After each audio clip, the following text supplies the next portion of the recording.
나라에서 살고 있습니까? 한국! 네, 대한민국에서 살고 있습니다. 어때요? 살기 좋은 나라입니까? 네! 살기 좋은 나라일 수도 있고, 어떤 사람은 살기 아주 어려운 나라도 있고, 사람마다 생각하는 것이 다르고, 또 만족을 느끼면서 사는 사람들이 많지 않습니다. 그런데 우리가 꼭 들어가고 싶은, 살고 싶은 나라가 있는데, 그 나라는 하나님이 세우신 하나님의 나라인데, 그 나라는 아무리 그 나라에서 살고 싶어도 살 수가 없습니다. 그 나라에 들어갈 수 있는 사람들이 분명히 있습니다. 어떤 사람들이 하나님 나라에 들어갈 수가 있느냐? 그 나라에 들어갈 수만 있다면 그 사람은 진짜로 무슨 사람입니까? 복받은 사람, 복받은 사람. 복받은 사람, 성공한 사람, 출세한 사람, 여러 가지 단어들이 붙을 것입니다. 그런데 이 하나님의 나라에 들어갈 수 있는 사람들은 하나님의 나라가 두 곳이 있어요. 두 곳. 여러분 처음 들어보죠? 하나님 나라가 두 곳이라고. 네. 마음의 나라. 네, 은혜의 왕국, 하나님 예수님 인성을 쓰시고 이 땅에 오셔서 은혜의 왕국을 세우셨습니다. 하나님 나라를 세웠습니다. 그러니까 우리가 대한민국에 살면서도 어느 나라에 사는 겁니까? 예수님이 세우신 은혜의 왕국, 하나님이 계시는 우리 마음속에 나라에 우리가 살고 있습니다.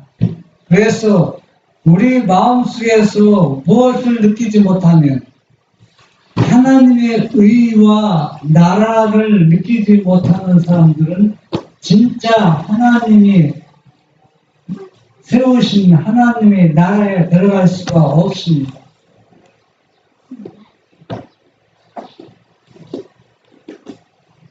마태복음 16장 21절부터 23절을 보면은 이때로부터 예수 그리스도께서는 자기가 예루살렘에 올라가 장로들과 대제사장들과 서기관들에게 많은 고난을 받고 죽임을 당하고 제3일에 살아나야 할 것을 제자들에게 비로소 가르치시니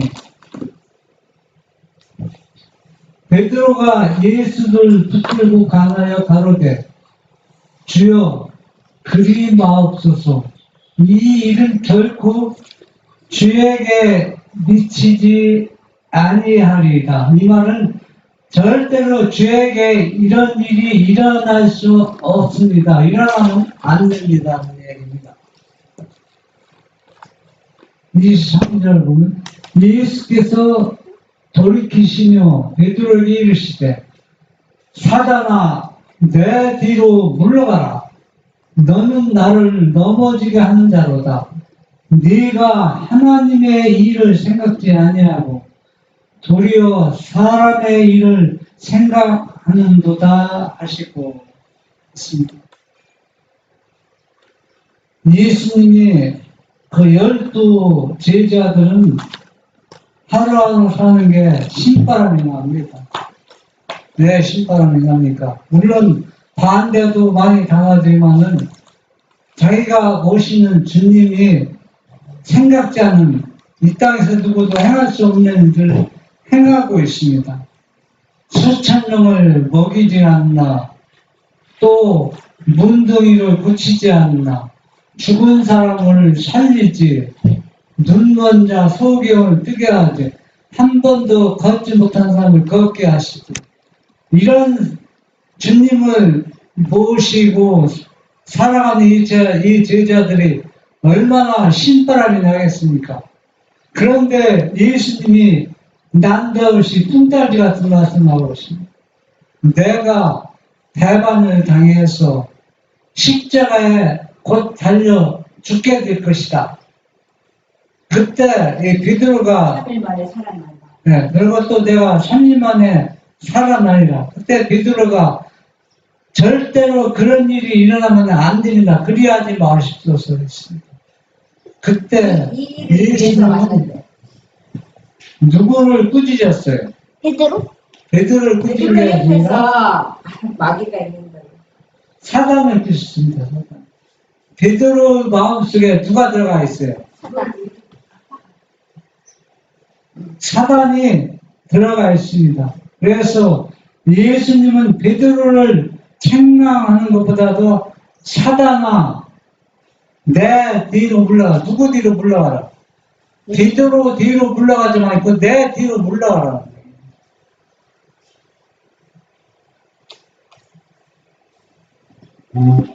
사이주석 마태복음 16장 22절에서 23절. 베드로와 그리스도 사이에 있었던 사단.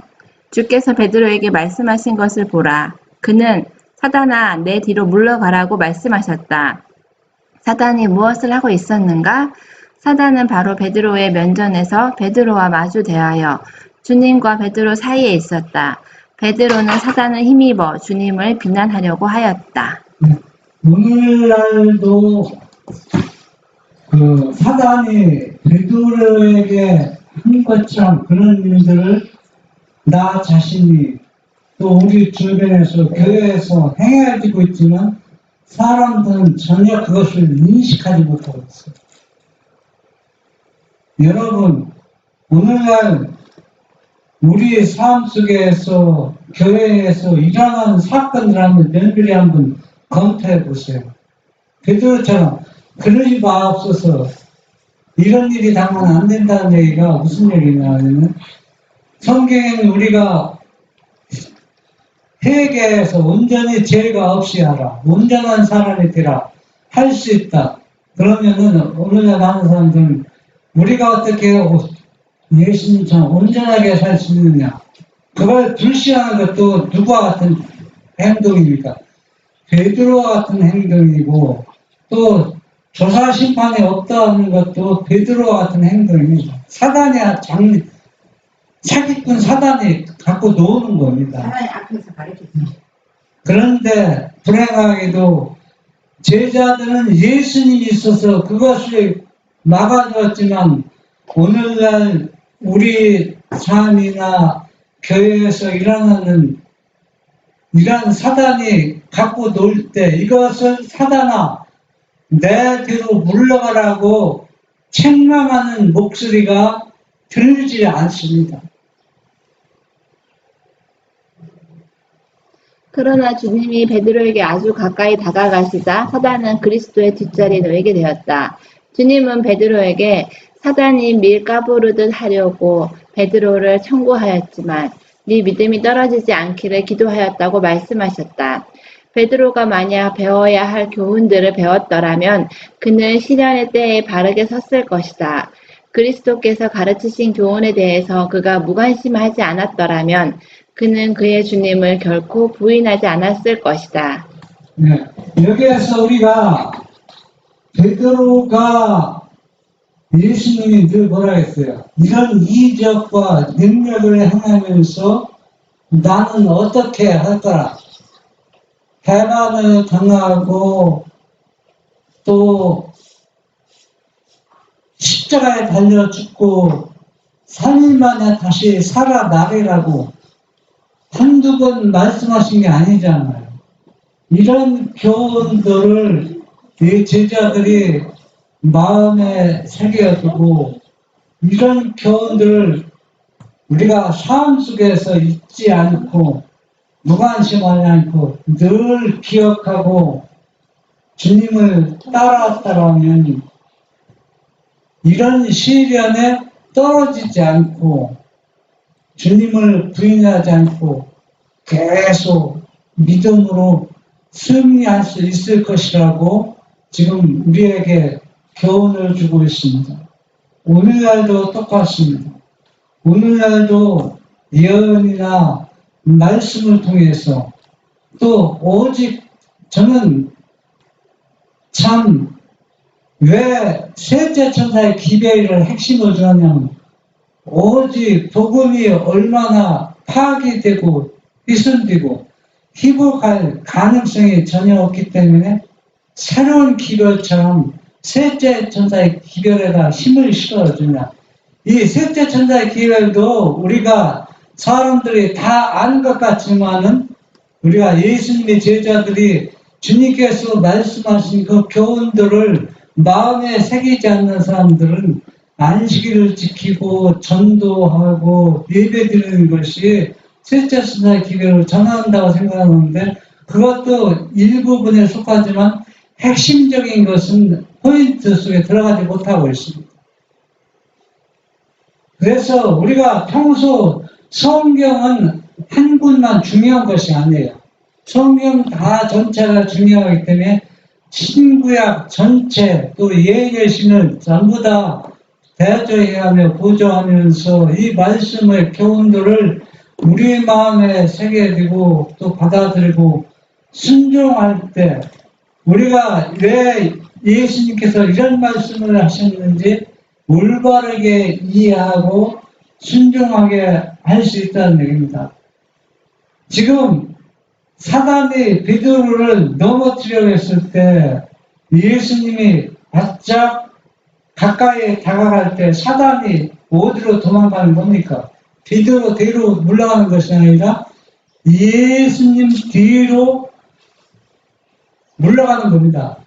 베드로 뒤로 물러가면 다시 누구를 유혹할 수 있어요? 베드로를 유혹할 수 있지만 예수님 뒤로 물러가면은 사단이 어떻게 합니까? 이 사기꾼이 다시 베드로를 이용할 수 없습니다. 그래서 예수님께서는 베드로가 떨어지지 않도록 기도하셨다고 했습니다. 사단이 베드로를 통해서 말함. 그리스도께서 베드로에게 그분의 바로 앞에 닥친 시련과 고난의 시간을 펼쳐 보이셨을 때 베드로는 주여 그리 마옵소서 이 일이 결코 주님에 미치지 아니하리이다 하였다. 구주께서는 사단아 내 뒤로 물러가라고 명령하셨다. 사단은 베드로를 통하여 말하고 있었고 그로 유혹자의 역할을 하게 하였다. 베드로는 사단이 거기에 있는 것을 알아차리지 못했지만 그리스도는 그 큰 사기꾼의 임석을 간파하실 수가 있었다. 베드로에게 하신 그분의 책망은 진짜 그 원수를 책망하신 말씀이었다. 여러분, 우리가 평상시 대화 속에서 여러분이 신경을 딱 공조스는 순식간에 막 그렇게 빨리 튀어나오는 얘기가 있죠. 순식간에. 그게 누굽니까? 사기꾼 마귀가 나를 이용했는데 그걸 감지하고 베드로처럼 주님 그리 하지 마십시오 했습니다. 그렇게 하면 안 됩니다. 베드로도 지금 누구한테 이용당하고 있다는 거예요? 사단. 사단한테 이용당하고 있다면 베드로 입에서 그 말이 나올 수가 없어요. 그걸 몰랐는 것 같네. 베드로가 몰랐습니다. 왜 몰랐을까요? 평소에 예수님이 가르치신 교훈들을 등한히 하였기 때문입니다. 사단의 사업은 그리스도께서 타락한 인류를 구원하시려고 애쓸 때에 예수님의 용기를 꺾어 놓는 일이었고 베드로의 말은 사단이 듣기를 간절히 바라고 있던 바로 그 말이었다. 그의 말은 하나님의 계획과는 정반대가 되는 말이었다. 이와 같은 성질의 인을 지닌 것은 무엇이든지 다 하나님을 공격하는 것이었다. 그런 말들은 다 사단의 교사로 말미암아 바래진 말이다. 네. 죄는 크고 작은 게 없습니다. 우리가 그걸 구분하면은 큰 오산입니다. 작은 실수, 작은 죄라도 이거는 누가 하는 거예요? 사단은 예수님이 사기꾼이라고 했어요. 사기꾼은 뭡니까? 속이는 겁니다, 완전히. 그래서 사단은 예수님의 인성을 쓰고 있다는 오시는 것까지 막을 수가 없어요. 못 막았으니까 이제는 예수님이 하시는 사업에 이 용기를 꺾어서 예수님은 이 올바로 이 구속사업을 이루어내지 못하도록 제자들을 이 사기꾼이 사단이 이용하는 겁니다. 그래서 베드로가 한 말을 사단이 가장 좋아하는 말입니다. 그래서 베드로는 누구한테 칭찬을 받는 거예요? 사단한테 칭찬을 받을 수는 있어요. 그러나 하나님의 계획과 하나님의 하시는 이 가장 귀중한 사업에 뭘 드는 겁니까? 단기를 드는 것입니다. 그래서 우리는 이런 일을 당할 때, 베드로의 입장에 놓일 때, 내 마음속에 누가 들어왔다?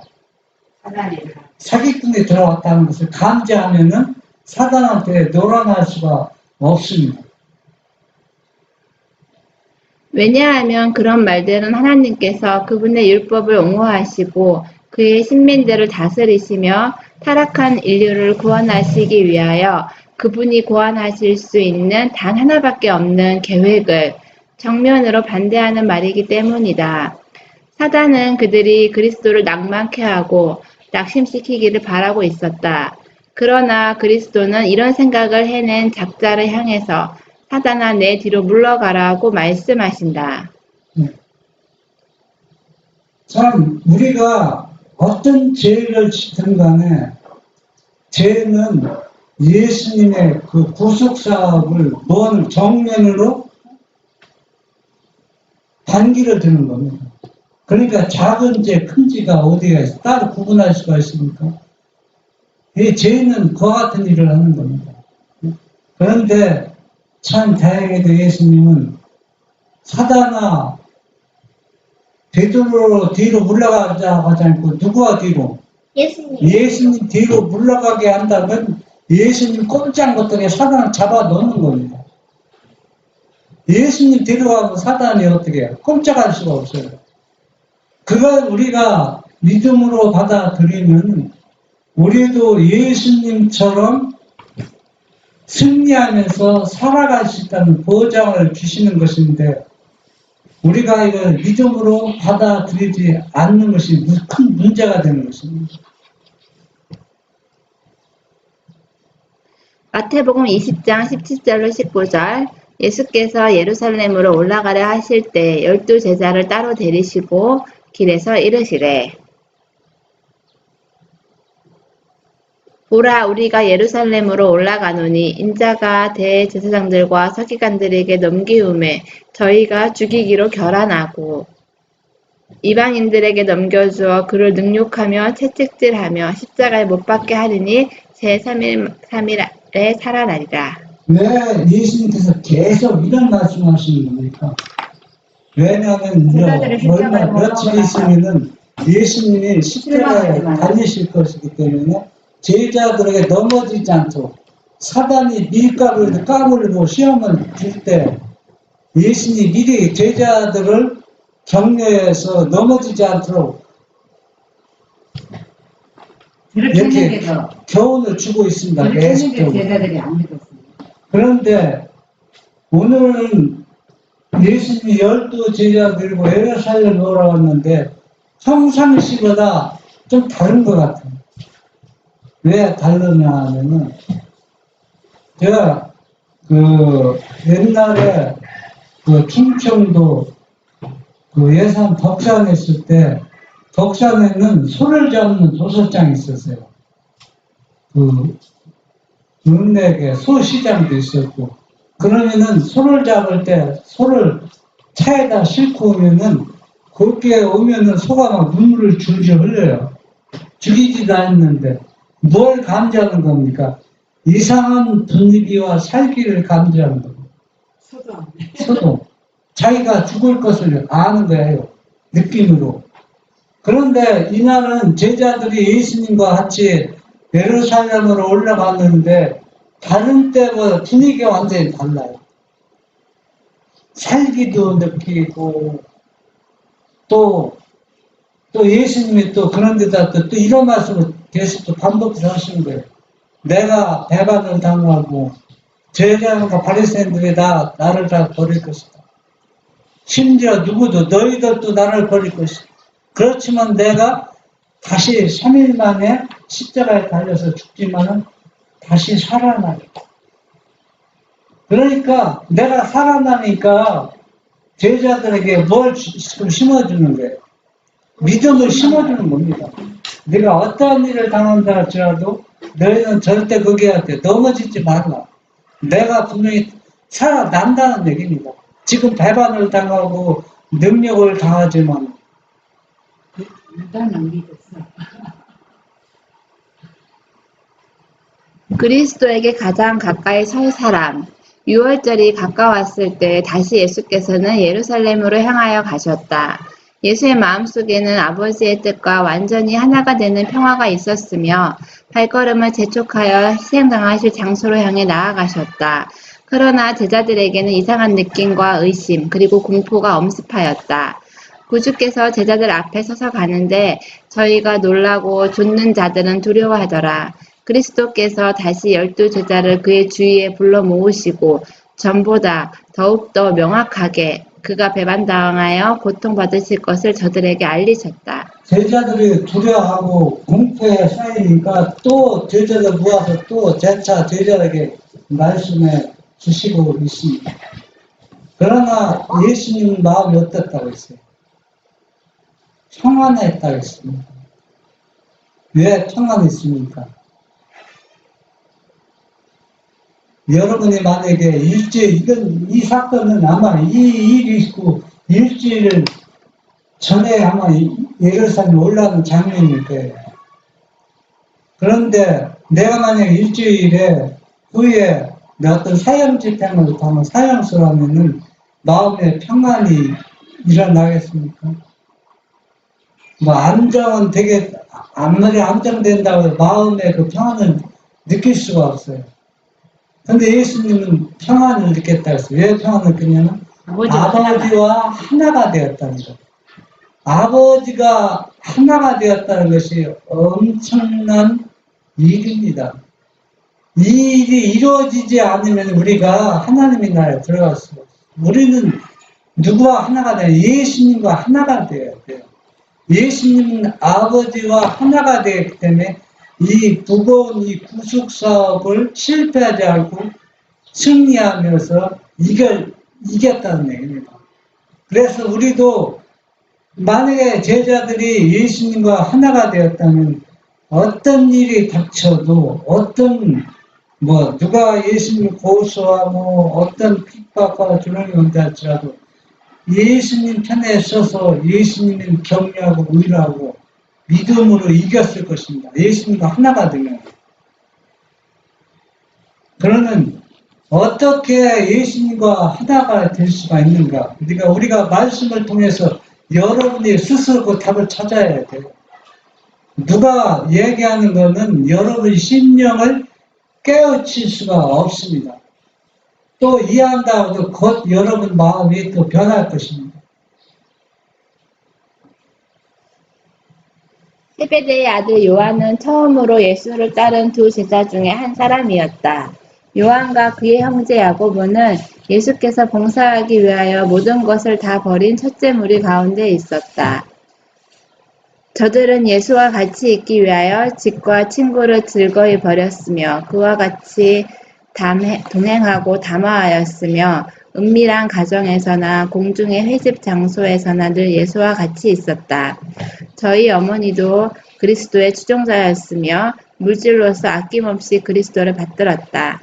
아들들에 대한 어머니의 사랑과 욕심은 그로 하여금 새 나라에서 가장 영광스러운 지위에 그의 아들들을 올려놓으려는 탐심을 품게 하였다. 그는 이를 위하여 요구를 제시하도록 저들을 격려하였다. 이 배경이 보면은 참 우리 자신을 들여다보는 것 같아요. 예수님이 12 제자 중에서 요한과 야고보 여러분 잘 알죠? 이 가정은 모든 것을 버리고 예수님을 따른 첫째 무리에 속하는 사람들입니다. 그러니까 대단한 사람들입니다. 그렇죠? 그랬을 때 수종자인데 물질적으로 친구도 다 버리고 모든 것을 다 버린 사람입니다. 아낌없이 다 예수님에서 헌신하고 봉사합니다. 누가 그랬다는 게 요한과 야고보 또 그 어머니도 물질적으로 예수님을 본 사람들입니다. 그 어머니입니다. 그런데 이 가정에 이 어머니가 어떤 탐심을 품게 됐는데 아들을 위해서 하나 자리를 요구하게 된 겁니다. 어머니는 아들과 함께 예수께 나와 마음에 있는 소원을 허락해 주실 것을 청하였다. 예수께서는 너희에게 무엇을 하여 주기를 원하느냐고 질문하셨다. 이에 어머니는 대답하기를 이 나의 두 아들을 주의 나라에서 하나는 주의 우편에 하나는 주의 좌편에 앉게 명하옵소서라고 하였다. 예수께서는 저희 동료들보다 더 높은 자리를 구하는 저희의 이기심을 책망하지 않으시고 그에 대한 애착심의 깊이를 아셨다. 저들의 사랑은 순수한 인간의 애정만은 아니었으며 비록 이 사랑이 인간이란 통로를 통하여 세속적인 요소로 더럽힘을 입었지만 그것은 예수의 구속하시는 사랑의 샘물에서 넘쳐나오는 것이었다. 네. 여러분 이 말씀 이해가 됩니까? 네? 이게 봐요. 지금 요한과 야고보가 예수님 나라가 건설되면 하나는 우편에 하나는 좌편에 함께 해달라고 했습니다. 이 사랑이 순수한 인간적인 애정만이 아니었다고 했습니다. 그러면 뭐라는 얘기입니까? 순수한 인간적인 애정이 아니었으면 무슨 사랑이라는 겁니까? 네?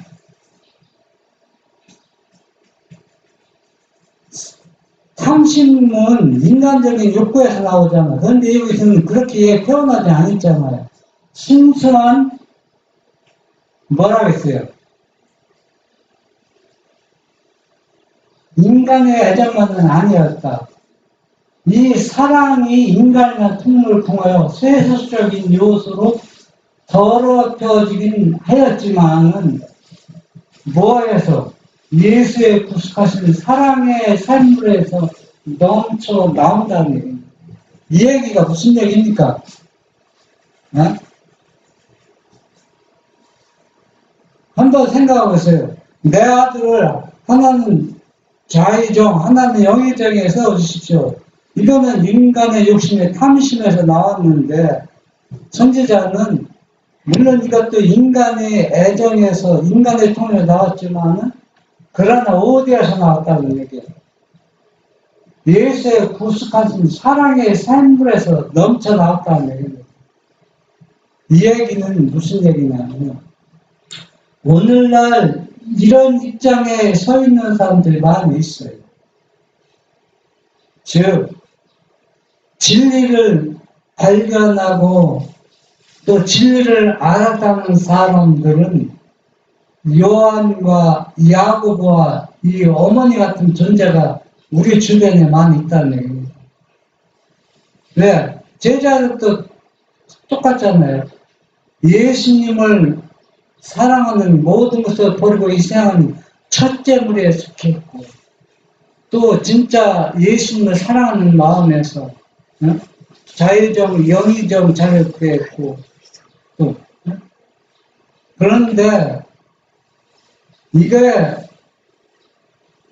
무슨 얘기냐면 이 요한이나 야고보나 이 어머니는 진짜 예수님이 하나님의 아들이고 구속사업이 얼마나 중요하다는 것을 진짜 마음속으로 깊이 받아들이고 이해하기 때문에 예수님께서 내 아들을 하나는 좌의정 영의정에 앉혀달라고 간청하게 되었다는 얘기입니다.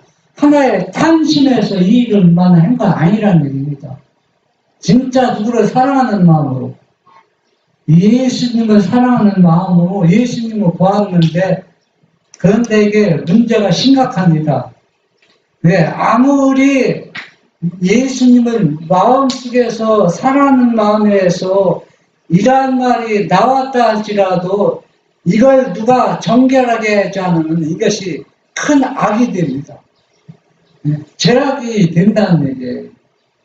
그런데 예수님께서는 이걸 정결하게 씻어주는, 정결하게 씻어주셔서 이것을 올바르게 이해하게 하셨다는 얘기입니다. 그런데 우리는 우리 주변에 일어나는 것은 이와 같은 요한과 야고보와 이 어머니와 같은 사람들이 많이 있어요.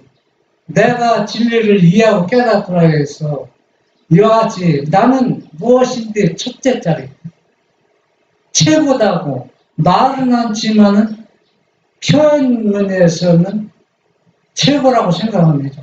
내가. 그런데 이것도 예수님이 곁에서 이것을 정결하게 씻어주지 않으면은 오히려 진리를 바르게 알지 못한 사람보다 더 악으로 갈 수가 있다는 얘기입니다. 만약에 이 요한이나 야고보 어머니에게도 예수님이 곁에서 도와주지 않았다면은 어떻게 되었을까요? 아마 우리가 상상하지 못할 일들이 일어났을 것입니다. 그러나 다행히도 예수님께서는 이런 일들을 정결하게 씻어주셔서 정로, 바른 그런 것을 가도록 또 예수님의 구속사업을 더 깊이, 더 바르게 이해하도록 예수님께서 그 과정을 도와주셨다는 얘기입니다. 예수께서는 책망하지 않으시고 깊게 하시고 정결하게 하셨다. 예수께서는 너희가 나의 마시는 잔을 마시면 나의 받는 침례를 받을 수 있느냐고 말씀하셨다. 야고보와 요한은 주님과 같이 고통을 나누어야 했으며 야고보는 형제들 중에 첫 번으로 칼에 죽을 것이었고 요한은 고통과 비난과 핍박을 형제들보다 가장 오래 받을 것이었다. 너희가 자의정, 영의정의 자리에 앉는 것도 자의정, 우의정 자리에 앉는 것도 중요하지만 더 중요한 것이 뭐라? 나의 맛있는 잔을 마시며 나의 받는 침례를 받을 수 있느냐? 그러면 예수님이 받는 침례는 뭡니까? 다른 데에서는 너희가 피의 침례를 받느냐? 예수님은 피의 침례를 받았다 했어요. 피의 침례를 받을 수 있느냐? 했습니다. 그래서 지금 예수님께서는 이 가정을, 이 세 사람을 정결케 씻어주는 장면이 나오고 있습니다. 그래서 뭐라 했어요? 야고보는 제일 먼저 제자 중에 칼에 맞아 순교당하고 요한은 마지막까지 뭘 받으며 고난과 핍박을 형제들보다 가장 많이 오래 받을 것입니다. 여러분, 여기에서 나의 마시는 잔과 나의 침례를 받을 것입니다. 또 피의 침례를 받아야 된다는 얘기는 내가 완전히 죽어야 된다는 얘기입니다. 뭐가 죽어야 된다는 얘기입니까? 육신은 완전히 죽어야 된다는 얘기입니다. 그 육신이 죽지 않으면 우리가 어디에 들어갈 수 없다는 얘기예요. 하늘나라에 들어갈 수 없다는 얘기입니다. 그러니까 예수님께 말씀하시는 겁니다. 나의 잔을 마시며 내가 핍박과 고난과 대박을 당한 것처럼 너희도 그런 잔을 마셔야 하고 내가 죽는 것처럼 너희도 죽어야 된다. 그렇게 해야 된다. 그랬을 때 이 가정은 어때요? 믿음으로 승리하지 않습니까? 요한은 끝까지 남아서 예수님을 복음을 전했고 또 야고보는 제일 먼저 순교를 당했습니다. 그리스도에게 가장 가까이 설 사람은 이 땅에서 그리스도의 자기 희생적인 사랑, 즉 자랑하지 아니하며 교만하지 아니하며 자기의 유익을 굳이 아니하며 성내지 아니하며 악한 것을 생각하지 아니하는 사랑, 마치 우리 주님을 움직여서 인간을 구원하시기 위하여 모든 것을 주고 생애하게 하고 수고하게 하고 죽기까지 희생하게 한 것처럼 제자를 움직인 그 사랑의 정신을 가장 깊이 체득할 자들이 될 것이다. 네. 오늘날 믿음 있는 사람들이 크게 실패하는 이유가 무엇입니까?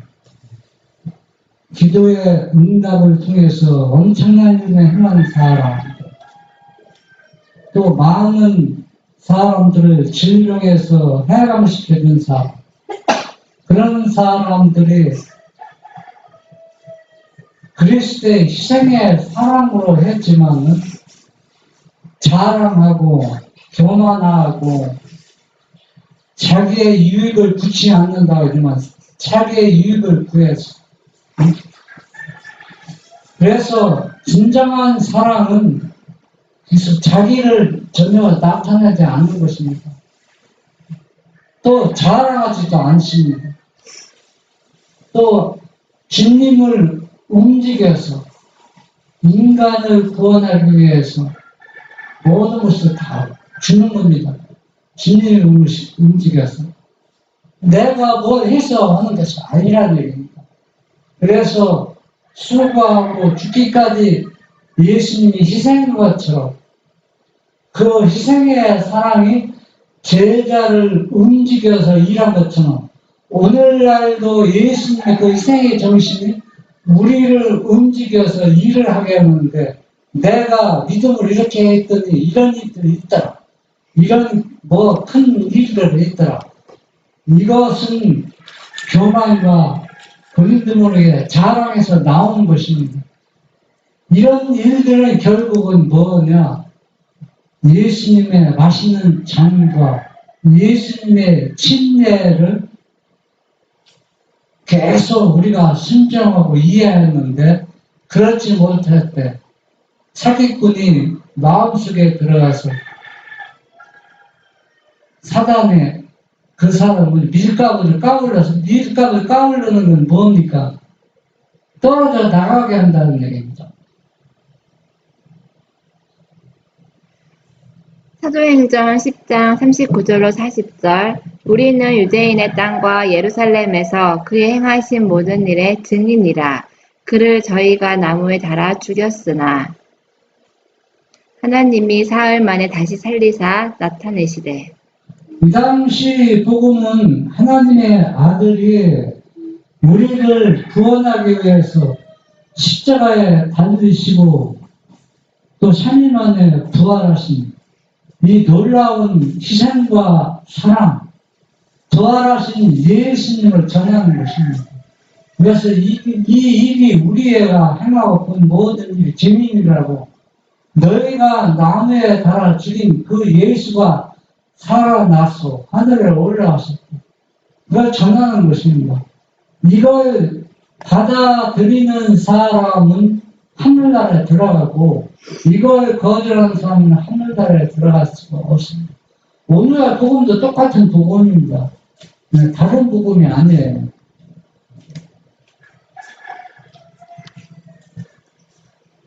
육신의 생각, 로마서 8장 7절에 보면 육신의 생각은 하나님과 원수가 되나니 이는 하나님의 법에 굴복지 아니할 뿐 아니라 할 수도 없습니다.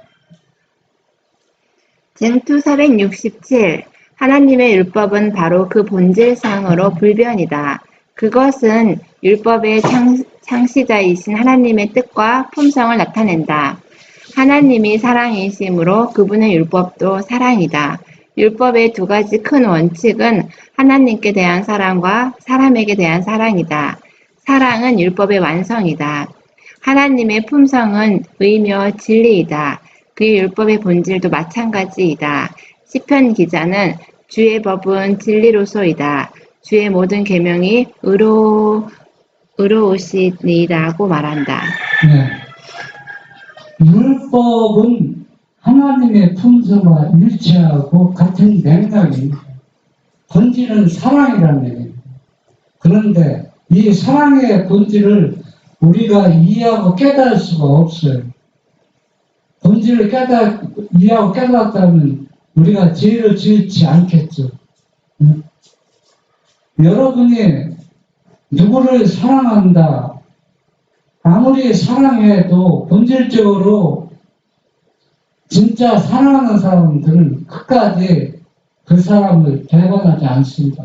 그가 어떤 흉악한 죄를 범한다 할지라도 그를 버리지 않습니다. 엄마가 아들이 흉악한 살인범이라고 엄마가 아들을 버리니까 절대로 안 버립니다. 왜? 자기 뱃속에서 나왔고 자기 아들이기 때문에 항상 그 죄를 옹호하는 것이 아니라 아들 편에 서서 아들을 사랑하고 품으로 안아주는 것입니다.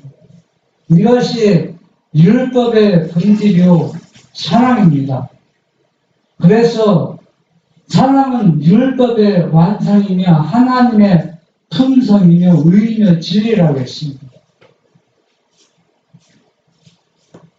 또한 사도 바울은 율법도 거룩하며 계명도 거룩하며 의로우며 선하도다고 주장한다. 이와 같이 율법은 하나님의 마음과 뜻의 표현이므로 그 창시자와 같이 영구적인 것이 되어야 한다. 사람을 하나님의 율법의 원칙과 일치되게 해주므로 하나님과 사람을 화목하게 해주는 것이 회개와 성화의 사업이다. 태초에 사람은 하나님의 형상대로 창조되었다. 사람은 하나님의 율법과 본성이 완전히 조화를 이루었다. 의의 원칙이 그의 마음에 새겨져 있었다. 그러나 죄가 창조주와 사람을 분리시켰다. 우리가 그 품성이 율법과 우리의 일치가 되지 않고 그건 죄가 우리 마음속에 아직도 있기 때문에 그렇습니다. 예수님이 하나님과 하나가 되었을 때 모든 시련과 그 십자가에서 마음이 평안한 상태에서 온전히 순종하면서 십자가에 달려 순종한 것처럼 우리도 예수님과 하나가 될 때 하나님의 형상대로 창조한 인간이 본래 그 형상대로 우리가 되돌아가는 것입니다. 그래서 우리가 율법과 본성이 조화를 이루게 되는 것입니다. 누구와 하나가 될 때? 예수님과 하나가 될 때. 그러면 예수님과 하나가 되려면 죄를 버려야 되고 우리 마음속에서 성화가 시작이 돼야 됩니다. 그럴 때 예수님과 하나가 되게 되고 죄가 싫어지고 미워지게 되는 겁니다. 죄가 싫어지고 미워지지 아니하면 아무리 회개한 영혼이라 할지라도 다시 뭐를 지을 수밖에 없어요. 죄를 지을 수밖에 없습니다.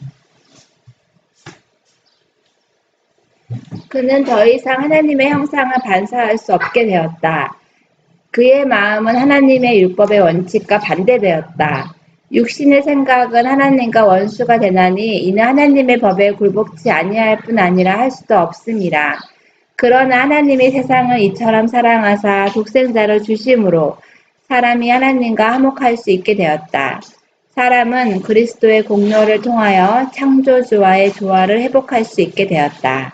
예, 아버지께서는 아들을 이 땅에 보내시고 완전히 인간의 속죄물로 내놓으시고서 이 아들을 통해서 이 아들의 공로를 통해서 창조주 하나님과 하나가 되게 만드셨습니다. 그래서 하나님이 이 세상을 이처럼 사랑했다는 얘기는 하나밖에 없는 독생자를 내어 주었다는 얘기입니다. 이 근본 대진리를 바르게 이해하고 순종할 때 우리가 죄에서 이길 수 있다는 얘기입니다.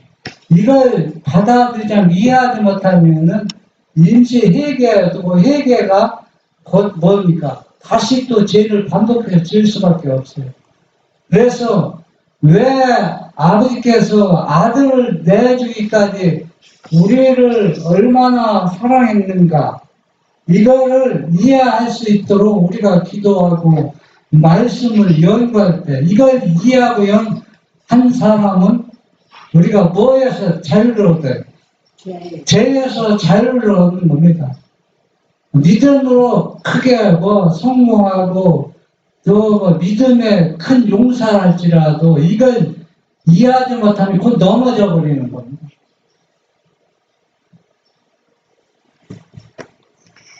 사랑. 사람의 마음은 하나님의 은혜로 새로워져야 하고 위로부터 새 생명을 받아야 한다.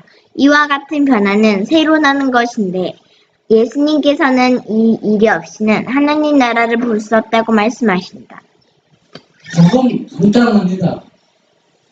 뭐 여러 가지 성경에서 이전 일 저런 일을 했지만 우리가 하나님 나라를 볼 수 있는 사람은 하나님 나라에 들어갈 수 있는 사람입니다.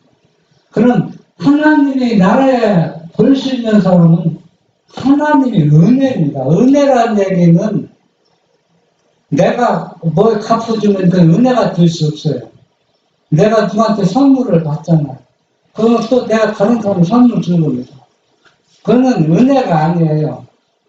은혜는 어떤 게 은혜입니까?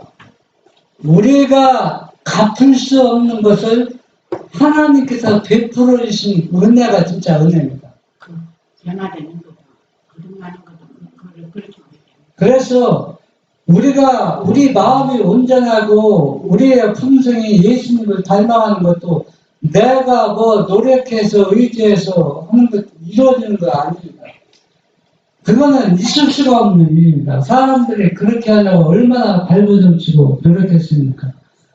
그러나 다 싫다고 말았습니다. 이러한 변화는 내가 하는 것이 아닙니다. 내가 하는 것은 아무것도 없어요.